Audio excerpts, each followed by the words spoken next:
బీజేపీలో మామూలు కార్యకర్త నుంచి వెళ్ళి కేంద్ర మంత్రిగా వచ్చిర్రు అనేది నిజం. బట్ ఎట్లా వచ్చిరని నిజాన్ని కూడా మనం మాట్లాడుకోవాలి. తెలంగాణ కోసం కిషన్ రెడ్డి చేసిన పోరాటం గురించి మాట్లాడుకోవాలి. తెలంగాణ కోసం కిషన్ రెడ్డి ఏం పోరాటం చేశాడు, ఎక్కడ పదవికి రాజీనామా చేశాడు, ఎక్కడ కొట్లాడాడు, ఎక్కడ ధర్నా చేశాడు. నేను ఒక 100 ఫోటోలు చూపిస్తాను. కేసీఆర్ ధర్నా చేసిన ఒక 100 ఫోటోలు చూపిస్తాను.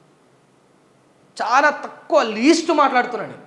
1,00,000 ఫోటోలు, 1000 ఫోటోలు, 10,000 ఫోటోలు అనట్లే, ఒక 100 ఫోటోలు చూపిస్తాను. కేసీఆర్ ధర్నా చేసినవి తెలంగాణ రాష్ట్రం కోసం, కేసీఆర్ కొట్లాడినట్టు, కేసీఆర్ రంగంలోకి డైరెక్ట్ పోలీసులకు వ్యతిరేకంగా దిగినట్టు నేను ఒక 1000 మంది సాక్షులు తీసుకొస్తాను. 1000 మందిని కళ్ళతోటి చూసిన వాళ్ళను విత్ ఎవిడెన్స్. కిషన్ రెడ్డి గారు మీకు సంబంధించి అట్లా ఒక 100 ఫోటోలు చూపెట్టుండ్రి. మీకు సంబంధించి మీరు ధర్నా చేసినట్టు 1000ల కేసీఆర్ గారు ధర్నా చేసినట్టు, కేసీఆర్ గారు తెలంగాణ కోసం కొట్లాడినట్టు నేను 1000 తీసుకొస్తానని చెప్పిన మీరు కేవలం మీకు ఒక అడిషనల్ ఆఫర్, మీరు ఒక 100 మందిని తీసుకురండి. ఒక 100 మందిని మీ చుట్టాలు కాకుండా, మీ పాలోళ్ళు కాకుండా, మీ పార్టీ వాళ్ళు కాకుండా మిగతా వాళ్ళు మామూలు సాక్షులను ఎట్లా మనం కన్సిడర్ చేస్తాం, అట్లా ఒక 100 మందిని తీసుకురండి. కష్టం అది. ఎందుకంటే యావత్ తెలంగాణ సమాజం చూసింది. నిజంగా పదవుల మీద ఆశ లేకపోతే మీరు పదవికి ఎందుకు రాజీనామా చేయరు?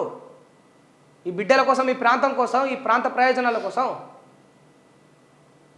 ఎందుకు మీరు ఉద్యమంలో ఉండరు?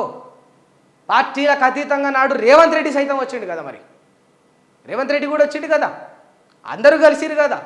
వద్దన్నాడు, అవునన్నాడు, కాదన్నాడు కూడా చిట్ట చివరికి ఎటు దిక్కు దీవలేక వచ్చి కొట్లాడిండు కదా. మరి మీ పోరాటం ఏమైంది తెలంగాణ ఉద్యమంలో? మనకు ఎమ్మెల్యే పదవి ఉండాలనే ఆశ మీకు లేకపోయి ఉంటే ఆనాడు మీరు రాజీనామా చేసి ఎందుకు కొట్లాడాలి తెలంగాణ బిడ్డల తరపున? ఈ ఒక్క ప్రశ్నకు సమాధానం చెప్తే బాగుంటుంది.